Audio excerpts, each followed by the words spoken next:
সোমা আজকাল করার সময় বড্ড জোরে চিৎকার করে। ওকে বহুবার বারণ করেছি খেলার সময় তো চিৎকার করতে নেই, কিন্তু কে শোনে কার কথা। রজত মনে হয় এবার ছাড়ছে, তাই ও গালিগালাজ শুরু করলো। খানিক পরেই সব চুপচাপ হয়ে গেল। আর আমি 10 মিনিট পরে সোমার রুমে গেলাম। সোমা তখন ডাবগুলো বাহিরে রেখে শুয়েছিল। রজত ওর পাশে আধশোয়া হয়ে ওগুলো নিয়ে খেলছে।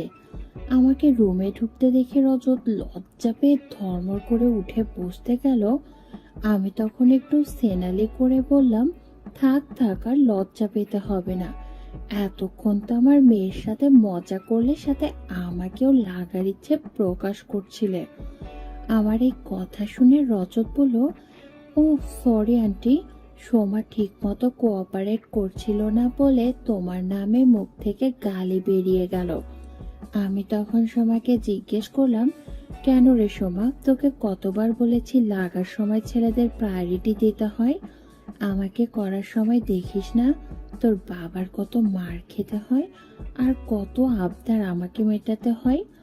এই কথা শুনে সোমা আমাকে বলল, বাবা তো তাও ভালো মা, তোমার জামাই আমাকে একদিকে করবে আর অন্যদিকে টানবে।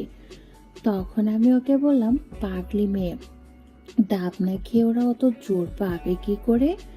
তারপর আমি রজতকে জিজ্ঞেস করলাম, হ্যাঁ গো জামাই বাবাজি, তোমার মায়ের কি খবর?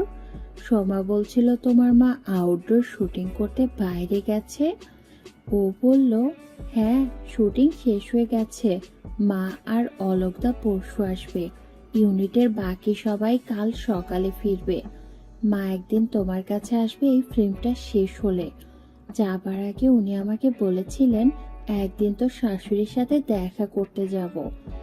আমি বললাম, আসলে তো ভালোই হয়, একদিন আড্ডা দিতে দিতে সময় পার করা যাবে। এর আধ ঘন্টা পর রজত বেরিয়ে গেল। ঘরে শুধু আমি আর মেয়ে সোমা। এইখানে আমি আমার পরিবারের পরিচয় করিয়ে দেই। আমি মৌটুসী, কিন্তু আমার স্বামী আদর করে আমাকে মৌ বলে ডাকে। আমি হাউসওয়াইফ, আর আমার স্বামীর নাম অখিলেশ। অফিসের কাজে ওকে প্রায় বাইরে যেতে হয়। আমাদের একমাত্র মেয়ে সোমা। এই নিয়ে আমার ছোট্ট পরিবার। বর্তমানে আমার বছর 44 বছর আর সোমার 21 বছর। আমরা সবাই লাগালাগি করে মজা নেওয়ায় বিশ্বাসী। আমাদের কাছে মজা নেওয়াটাই আসল কথা, সে যে কেউ হোক না কেন। অখিলেশ বাড়িতে এলে সোমার সামনেই করে, আর আমার অসুবিধে হলে অখিলেশ সোমার সাথে করে। অখিলেশ একবার তো সোমার বাঁধিয়ে দিয়েছিল। আমার হবু জামাই রজত অবশ্য কথা জানে না। আমার ভীষণ চাহিদা। অখিলেশ প্রায়ই বলে তোমার সাথে পেরে ওঠা খুব কঠিন। রজত আমার হবু জামাই, 25-26 বছরের ছেলে।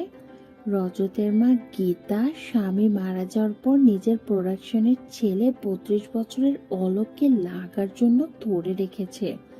গীতা একজন নামকরা ফিল্ম প্রডিউসার এবং ডাইরেক্টর।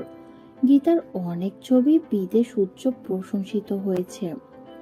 মেল অ্যাক্টরের রোলগুলো অলোক সামলে দেয়। গীতার কাছে শুনেছি এসব ফিল্মে ছেলেদের থেকে মেয়েদের ডিমান্ড বেশি গুণ বেশি। বেশ কয়েকজন অভিনেত্রী তো বডিগার্ড ছাড়া বাইরেই বের হয় না। যাই হোক, রাত্রেবেলায় খাওয়া সেরে আমি অখিলেশকে ফোন করে জানলাম ওর ফিরতে এখনো নাকি 3-4 দিন দেরি আছে। এতদিন না করে থাকাটা আমার জন্য খুব মুশকিল। তাই আমি সোমাকে ডাকলাম। ও কাছে এসে আমাকে জিজ্ঞেস করলো, মা ডাকছিলে কেন?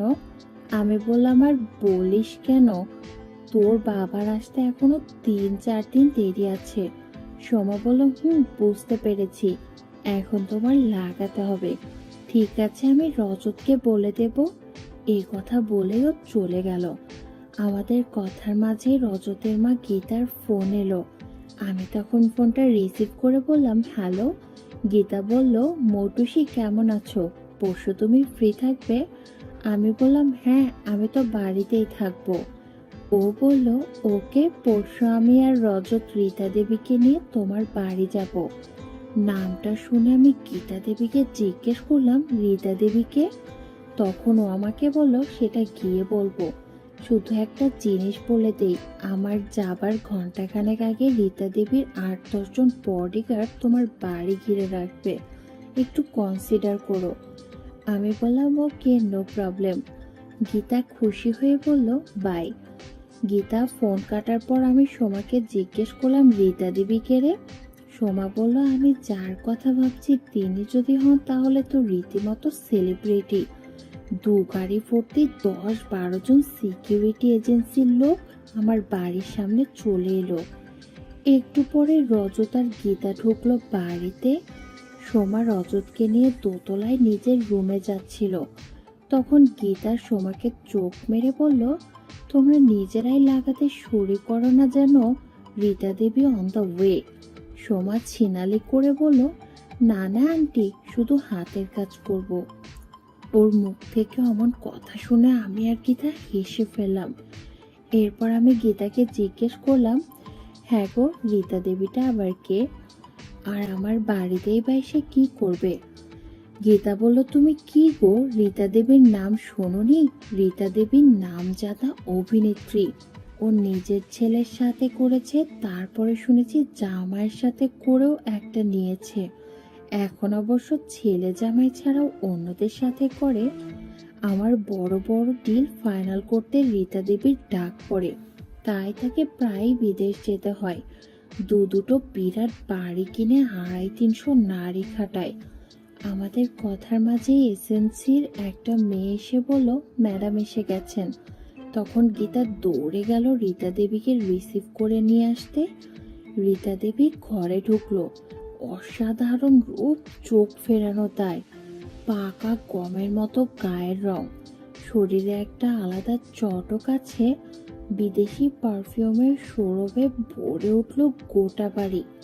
পরনে একটা নেটের ঘিয়ে রঙের ফিনফিনে শিফন শাড়ি, ডিপ কাট স্লিভলেস চেরি কালারের ব্লাউজ, কোমর অব্দি লম্বা ঘন স্ট্রেট করা চুল, এক হাতে বিদেশি কিং সাইজের সিগারেট আর লাইটার। যেমন রূপ তেমনই অমায়িক ব্যবহার। এমন মিষ্টি ব্যবহার যে কোনো মানুষ প্রেমে পড়ে যাবে। হাত তুলে চুল ঠিক করতে গেলে আমি দেখতে পেলাম আমার থেকেও বেশ বড়। এত বড় ডাব কোনোদিন আমি চোখে দেখিনি। আমি অবাক হয়ে রীতা দেবীর দিকে হা করে তাকিয়েছিলাম। আমাকে তাকিয়ে থাকতে দেখে মিষ্টি এসে উনি বললেন, তুমি তো মৌটুসী, খুব মিষ্টি নাম।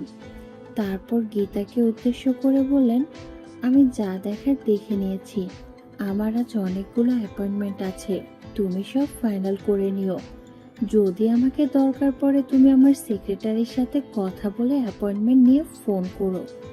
তখন আমি রীতা দেবীকে বললাম, ম্যাডাম আমার মেয়ের সাথে একবার দেখা করে যান, ও আপনার ভীষণ ফ্যান। আমার কথা শুনে উনি বললেন, আচ্ছা ডাকো, তোমার মেয়ের বয়স কত? এরপর আমি দৌড়ে গিয়ে সোমাকে ডেকে নিয়ে এলাম। রজত পেছন পেছন এলো। সোমাকে দেখে উনি বললেন, বাহ, খুব মিষ্টি মেয়ে, তোমার নাম কি? সোমা কিছু বলার আগেই গীতা বলল, ওর নাম সোমা, 21 বছর বয়স, আর এ আমার ছেলে রজত। এর সাথেই সোমার বিয়ে দেব ঠিক করেছি।